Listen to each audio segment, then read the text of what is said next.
అందరికీ praise the Lord. Welcome back to the channel Bible the book of secrets. ముందుగా అందరికీ happy resurrection day.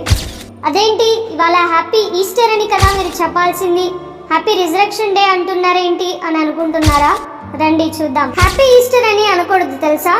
Easter అనేది ఒక pagan goddess దగ్గర నుంచి వచ్చింది.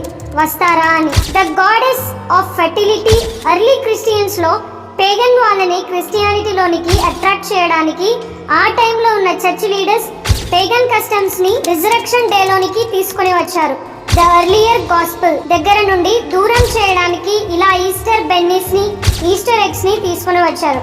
ఎందుకు ఈ బెన్నీస్ అండ్ ఎగ్స్ అంటే జర్మన్ పేగన్ ట్రెడిషనల్ లో బెన్నీస్ ఒక symbol of fertility and new life అని. సేమ్ విత్ ద ఎగ్స్ కూడా. మరి ఒక క్రిస్టియన్ గా ఏమనాలి అంటారా? హ్యాపీ రిజరక్షన్ డే అనాలి. రిజరక్షన్ అనగా పునరుద్ధానము. మన యేసయ్య మన కోసం సిలువలో మరణించి మరలా 3 దినాలు అయిన తర్వాత తిరిగి లేచారు. దాన్నే ఆ రోజునే మనం రిజరక్షన్ డే అంటాం. సో అందరూ ఇవాల్టి నుంచి హ్యాపీ రిజరక్షన్ డే అని ఎదుటి వారికి విష్ చేయండి. మరిన్ని వీడియోస్ ఇలాంటివి మీరు వీక్షించాలంటే మా ఛానల్ లైక్ చేయండి, షేర్ చేయండి, సబ్స్క్రైబ్ చేయండి. Thank you for watching.